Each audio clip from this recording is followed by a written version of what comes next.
இன்றைய யாழ்ப்பாணத்திலே அமைந்துள்ள புங்குடுதீவு பகுதி தான் நாங்கள் தற்போது வந்திருக்கிறோம்.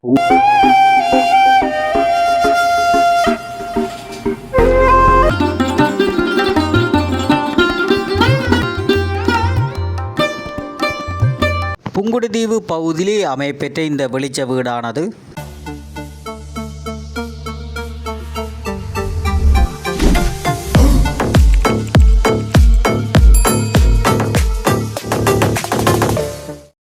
உறவுகள் அனைவருக்கும் வணக்கம். இன்றைய தினம் யாழ்ப்பாணத்திலே அமைந்துள்ள புங்குடுதீவு பகுதி தான் நாங்கள் தற்போது வந்திருக்கிறோம். புங்குடுதீவு பகுதிகள் என்றாலே மக்கள் அனைவருக்கும் உடனடியாக ஞாபகத்திலே வருவது சிவலோகநாதன் வித்தியா அவர்கள் உயிரிழந்த பகுதி தான் புங்குடுதீவு. அந்த புங்குடுதீவு பகுதி எவ்வாறு இருக்கின்றது அந்த காணொலிகளுக்கு பார்வையிட பொருள்கள் மிகவும் பிரசித்தி பெற்ற இடங்கள் எல்லாம் இந்த இடங்களில் இருக்கின்றது. அந்த காணொலிகளை தான் இன்றைய காணொலியிலே பார்வையிட பொருள்கள். மற்ற காணொலிக்கு நீங்கள் புதிதாக வந்தால் சப்ஸ்கிரைப் பண்ணி ஆதரவு தருங்கள். கூடுதலான மக்கள் எமது காணொலிகளை சப்ஸ்கிரைப் பண்ணாமல் பார்வையிடுகிற சப்ஸ்கிரைப் பண்ணி ஆதரக தொடர்ச்சியாக அந்த காணொலி சென்று பார்வையிடுவோம் பாருங்கள்.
உறவுகளே, நாங்கள் தற்போது யாழ்ப்பாணத்திலே அமைந்துள்ள புங்குடுதீவு கண்ணகைபுரம் வளைவு பகுதிக்கு நாங்கள் தற்போது வந்திருக்கிறோம். இந்த வளைவானது ஒரு மிகவும் கண் கவரக்கூடிய மிக அழகான ஒரு சுற்றுலா தலமாக இந்த இடம் காணப்பட்டு கொண்டிருக்கின்றது. மிக அழகாக இந்த சிற்பங்கள் வரையப்பட்டிருக்கின்றது. புங்குடுதீவு கண்ணகை அம்மனுடைய வரவேற்பு வளைவை நீங்கள் தற்போது பார்த்து கொண்டிருக்கிறீர்கள். இந்த வரவேற்பு இடமானது புங்குடுதீவினுடைய ஒரு அடையாளமாக இந்த இடம் காணப்பட்டு கொண்டிருக்கின்றது. இந்த பகுதிகளிலே தூர இருந்து வரும் மக்கள் இந்த இடத்துல களைப்பாரி செல்லக்கூடிய ஒரு இடமாக இந்த இடம் காணப்பட்டு கொண்டிருக்கின்றது. இந்த புங்குடுதீவு கண்ணகைபுரம் வளைவு யாருடைய நினைவாக செய்யப்பட்டது என்பதை பார்வையிடுவோம். புங்குடுதீவிலே அமைந்துள்ள பிரசித்தி பெற்ற இந்த கண்ணகை அம்மனுடைய வளைவு ஆனது ஸ்ரீ ராஜேஸ்வரி அம்பாள் ஆலயத்தின் பெருமையை உலகறிய செய்யும் முகமாக கட்டிடக்கலைஞர் கரிகரன் தாமோதர புள்ளி அவர்களால் வடிவமைக்கப்பட்டு கனகலிங்கம் வினோத் சூரி அவர்களால் 10/9/2018 திறந்து வைக்கப்பட்டது. அமரர் மஞ்சுளா கிருவானந்தன் அவர்களுடைய நினைவாக அவரது கணவர் முத்துக்குமார் அவர்களால் திறந்து வைக்கப்பட்டிருக்கிறது. அத்தோடு புங்குடுதீவினுடைய சுற்றுலா தலங்களையும் இந்த இடங்களிலே பொறிக்கப்பட்டிருக்கின்றது. கண்ணகைபுரம் முதலாவது வளைவு மற்றும் 2வது கண்ணகை அம்மன் கோயில் மற்றும் வெளிச்ச வீடு மற்றும் பெருக்கமரம் மற்றும் பெனங்கூடல் கடற்கரை புனித சவேஸ்ரீயர் தேவாலயம் அவ்வாறு பானாவடை சிவன் கோவில் வெளிச்ச வீடு போன்ற பல்வேறு பகுதிகள் இந்த இடங்களிலே புங்குடுதீவு மண்ணிலே பார்க்கக்கூடிய இடங்களாக காணப்பட்டு கொண்டிருக்கின்றது. அந்த இடங்களை தான் இன்றைய காணொளியிலே நீங்கள் பார்வையிட போகிறீர்கள். தற்போது நாங்கள் கண்ணகைபுரம் வளைவை தாண்டி கண்ணகைபுரம் அம்மன் கோயிலுக்கு நாங்கள் தற்போது சென்று இருக்கின்றோம். அத்தோடு வெளிச்ச வீடு எல்லாம் இருக்கின்றது. அந்த பகுதியும் இன்றைய காணொளியிலே நீங்கள் தற்போது பார்வையிட போகிறீர்கள். தொடர்ச்சியாக நாங்கள் பயணம் செய்வோம் பாருங்கள்.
உறவுகளை புங்குடுதீவு பிரதேசத்தில் இருக்கின்ற இடங்களில் நாங்கள் சுற்றி காட்டி கொண்டிருக்கிறோம். அந்த வகையில் இன்றைய தினம் புங்குடுதீவு வெளிச்ச வீட்டு பகுதியை தான் நாங்கள் தற்போது வந்திருக்கோம். அந்த வெளிச்ச வீட்டு இடம் இருக்கின்றது மற்றும் கோயில் அண்மித்த பகுதியில் இந்த இடங்கள் இருக்கிறது. மிகவும் அழகான ஒரு பிரதேசமாக இருக்கின்றது. அந்த இடத்தை சுற்றி பார்வையிடுவோம். புங்குடுதீவு பகுதியிலே சுற்றுலா தலமாக அமைய பெற்றிருக்கின்ற இந்த வெளிச்ச வீட்டு பகுதியை தான் நீங்கள் தற்போது பார்வையிட போறீங்க. மிக அழகாக காட்சி அளித்து கொண்டிருக்கின்றது. கூடுதலான வெளிநாட்டவர்கள் மற்றும் உள்ளூர் இடத்தில் இருக்கின்ற பல உறவுகளும் இந்த இடங்களை வந்து பார்வையிட்டு கொண்டிருக்கிறார்கள். அந்த இடத்திலே அமைக்கப்பட்டிருக்கின்ற வெளிச்ச வீடுகள் மற்றும் அதனுடைய பெயர் பலகைகள் இருக்கின்றது. பெயர் பலகையிலே இந்த புங்குடுதீவு இந்த வெளிச்ச வீட்டினுடைய எவ்வாறு இருக்கின்றது அதனுடைய விளக்கங்களை இந்த போட்டில் போட்டிருக்கணும். புங்குடுதீவு நில அளவீட்டு கோபுரம் 1800 நிறுவப்பட்டது வந்து இலங்கையின் பாகங்களின் அளவீட்டு கோபுரங்கள் நிறுவப்பட்டன. 50 அடி உயரத்திலே இந்த கோபுரமானது கட்டப்பட்டுள்ளது என்று சொல்லி ஒரு விளக்கத்தை அளித்திருக்கிறார்கள். அத்தோடு இந்த இடங்களிலே இதில் ஒரு தெனமரம் ஒன்று நட்டது பட்டுட்டது, காற்றுக்கு முறிவடைந்திருக்குன்னு. இந்த கிணறு ஒன்று இருக்குது. கிணத்துக்கு எல்லாம் பெயிண்ட் அடிச்சிருக்கீங்கன்னா இதான் அந்த கோபுரத்தினுடைய பழைய பகுதிகளை பார்க்குறீங்க. அந்த கோபுரத்தை நாங்கள் தற்போது உள்ளே போய் பார்ப்போம் அப்படி இருக்காண்டு. நான் முன்னே தான் இந்த புதுசாக தான் வந்திருக்கிறேன். இதுதான் அந்த இப்போ மீனவர்கள் தூர இடங்களில் மீன் பிடிச்சு போட்டு வேற இடம் தெரியாட்டி இந்த மணிக்கூட்டு கோபுரங்கள், மணிக்கூட்டு கோபுரம் இல்லை, இது வெளிச்சவீடு. வெளிச்சவீடு இருந்தால் அந்த மக்கள் மீனவர்கள் அந்த இடங்களை குறிப்பாக இந்த இடத்துல இருக்குன்னு சொல்லி கரையை நோக்கி வருவார்கள். அதற்காக அந்த அமைக்கப்பெற்றிருக்கின்ற இடங்களை பார்க்குறீர்கள். சுற்றுலா தலங்களிலே ஒன்றாக இந்த இடம் காணப்பட்டு கொண்டிருக்கின்றது. வெளிச்சவீட்டினுடைய கடலை அண்மித்த பகுதியிலே இந்த இடமானது காணப்பட்டு கொண்டிருக்கிறது. இந்த இடங்கள் முழுவதுமாக கடலை அண்மித்த பகுதியில தான் இந்த வெளிச்ச வீடு சுற்றுலாத்தலம் புங்குடுதீவிலே பகுதியில் இருக்கின்ற வெளிச்ச வீட்டுக்கு தான் நாங்கள் தற்போது வந்து அந்த வெளிச்ச வீட்டு பகுதியை நீங்கள் தற்போது பார்த்திருப்பீர்கள். வெளிச்ச வீட்டு பகுதியிலே இது மீனவர்களுக்கான ஒரு மீன்பிடித்து கரைக்கு வருவதற்கான ஒரு அடையாள சின்னமாக இந்த வெளிச்ச வீட்டு பகுதி காணப்பட்டு கொண்டிருக்கிறது. மிகவும் அழகான ஒரு பிரதேசங்களாகவும் சுற்றுலா தலங்கள் நிறைந்த ஒரு பிரதேசமாக புங்குடுதீவு மண்ணானது காணப்பட்டு கொண்டிருக்கின்றது. அதிக அளவிலான சிங்கள மக்கள் வருகை தரும் ஒரு இடமாகவும் புங்குடுதீவு மண் காணப்பட்டு கொண்டிருக்கின்றது. தற்போது இந்த கட்டிடங்கள் உடைக்கப்பட்டு, இந்த பழைய தேவையற்ற கட்டிடங்கள் உடைக்கப்பட்ட கட்டிடங்களை பார்க்குறீங்கள். இதில் எல்லாம் முதல் அந்த வெளிச்ச வீட்டிற்கான ஒரு அடையாளங்கள் ஏதேனும் பொருட்கள் வைக்கிறதுக்காண்டி அமைக்கப்பட்டதோ தெரியவில்லை. மிகவும் பார்ப்பதற்கு மிக அழகான ஒரு பிரதேசமாக புங்குடுதீவு மண் காணப்பட்டு கொண்டிருக்கின்றது. புங்குடுதீவு மண்ணிலே இருக்கின்ற பல்வேறு இடங்களை நாங்கள் காட்டியிருக்கின்றோம். மீண்டும் ஒரு காணொளி சந்திப்போம். எமது சேனலை சப்ஸ்கிரைப் பண்ணி ஆதரவு தாருங்கள். நன்றி, வணக்கம்.